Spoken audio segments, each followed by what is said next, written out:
Continuamos. Vamos a ver ahora esta diagramación para tratar de visualizar el área laminar, esa región laminar, cuando estamos viendo el problema de la capa límite en una placa plana.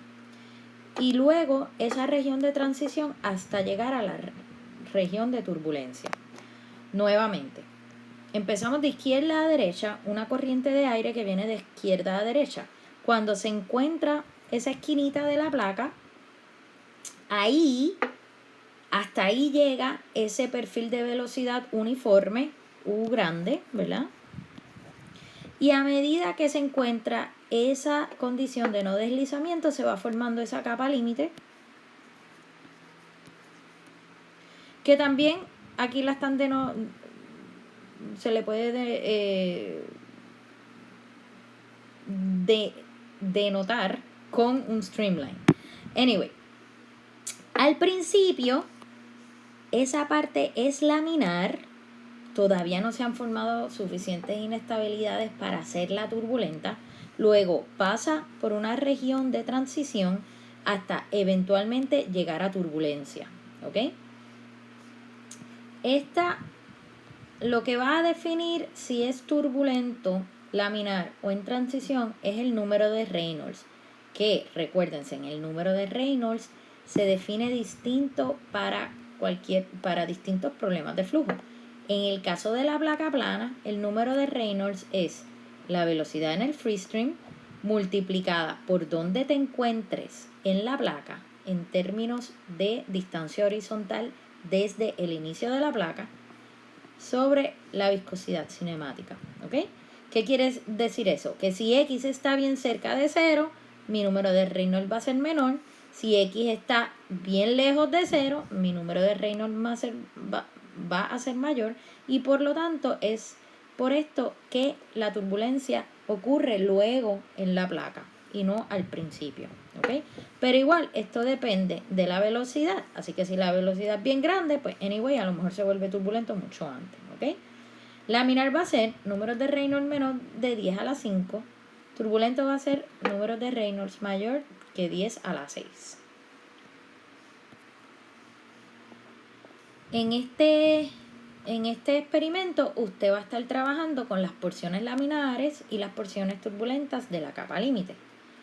Para poder llevar a cabo el análisis, usted va a comparar con la velocidad parabólica o el perfil de velocidad parabólico que sugirió von Karman y que está dado por esta ecuación que se le presenta aquí, donde U, que es función de X y Y, va a ser igual al free stream velocity multiplicado por una función parabólica de Y y de el espesor de la capa límite. Usted probablemente dice, profesora, pero ahí yo no veo X por ningún lado. Bueno, X está dentro de delta, porque para calcular U necesitas delta, y delta es una función de X a través de esta X que está aquí y del número de Reynolds, que también tiene una X adentro, ¿ok? Y usted eventualmente en su análisis va a tener que comparar sus velocidades experimentales con la velocidad de von Karman utilizando el espesor de la capa límite de Blasius. En el caso de la región turbulenta, usted va a utilizar el perfil de velocidad de Prandtl, que se lo estoy mostrando con esta ecuación que está aquí, y para calcular el espesor de la capa límite delta va a utilizar también la definición de Prandtl del espesor de la capa límite.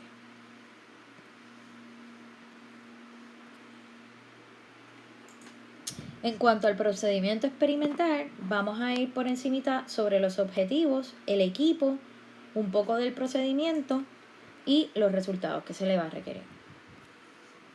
En cuanto a los objetivos, se busca que usted estudie el flujo viscoso dentro de esa capa límite, ¿ok? Volvemos nuevamente dentro de esta área, ¿ok? Dentro de delta. Y que obtenga el espesor de esa capa límite, delta, y que analice el crecimiento con dirección de flujo. Ya hemos hablado que eso va a crecer con X, ¿verdad? X igual a 0, prácticamente no hay ninguna capa límite, y a medida que empieza a sentir esa condición de no deslizamiento, se va desarrollando esa capa. El equipo experimental, estas son las fotos de su manual. El equipo experimental es como un mini túnel de viento vertical. En este caso, X va a ser la vertical, ¿ok? Todo, se nos va a rotar. Ese sistema que nosotros teníamos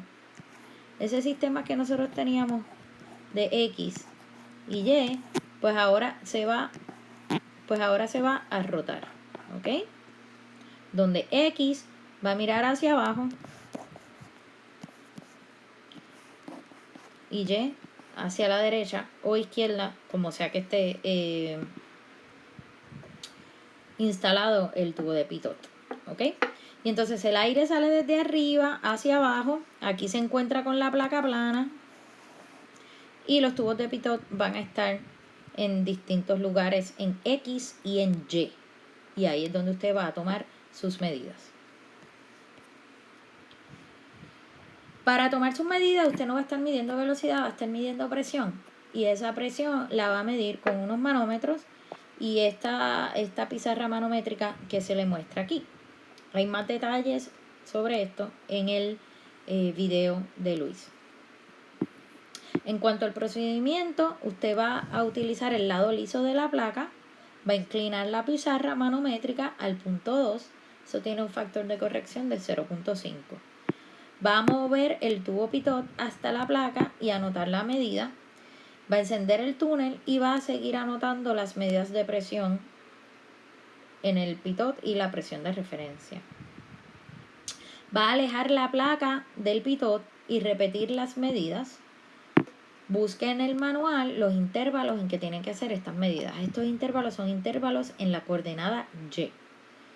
Va a repetir el procedimiento para distintas posiciones en X, en la coordenada X. Entre los resultados requeridos se le va a pedir la presión del aire, y en el manual está la ecuación para obtenerla. Se le va a pedir la velocidad dentro de la capa límite. Esa velocidad usted la va a calcular con las presiones. Y eso se hace con un análisis de Bernoulli bien sencillito. Ok, si usted estaba trabajando con el tubo pitot, vamos a poner la presión, y está trabajando en un streamline, right? Tiene que estar en el mismo streamline, si no la ecuación de Bernoulli no funciona. Ok, aquí está el pitot. Usted tiene que la presión en el punto 1 sobre gamma más la velocidad en ese punto 1, la voy a llamar U chiquita, al cuadrado sobre 2G más Z1 tiene que ser igual. En realidad estás dentro de la capa límite, así que ese streamline es más horizontal, ¿ok? Presión en el pitot, vamos a poner la presión del aire, R aire, referenciada del aire, sobre gamma, más esa velocidad en el pitot, sobre 2G, más Z2. Si estamos como le dije, que ese streamline es casi horizontal, pues Z1 y Z2 son 0. ¿Ok? Entonces, la velocidad en el tubo pitot, ¿qué pasa? Se vuelve 0 también. Subimos que la presión en 1 es atmosférica. Estamos en atmosférica o en la referencia. Y entonces se me queda que toda mi velocidad del punto 1 se convierte en presión en el punto 2. Y por lo tanto, U es igual, U al cuadrado sobre 2G, es igual a esa presión referenciada del aire sobre ρ, gravedad, cancelo las gravedades,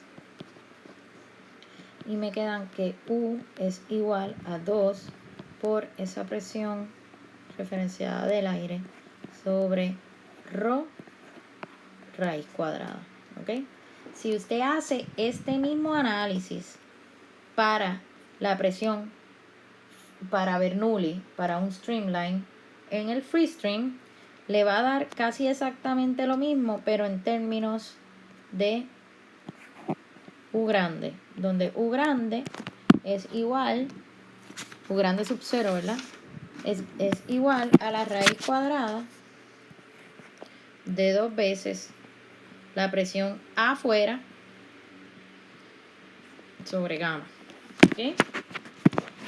Y como a usted le van a pedir que grafique eso en términos de la velocidad relativa o en términos de U sobre U grande, pues si usted divide ambas, le queda que U pequeña sobre U grande es igual a la P referenciada del aire sobre la P en el freestream, raíz cuadrada de todo eso. Eventualmente también le van a pedir que grafique los perfiles de velocidad. Vea que aquí tiene U sobre U naught, U sobre U sub 0, ¿okay? Lo que le acabo de derivar. Y en la vertical tiene Y. También le van a pedir que calcule el espesor de la capa límite, experimental y teórico.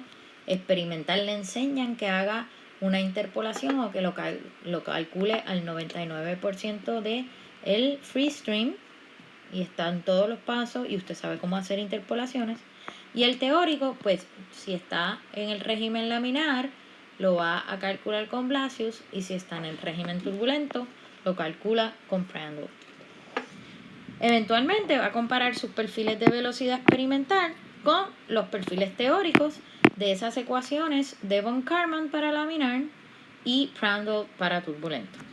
Les deseo mucho éxito y mucha suerte.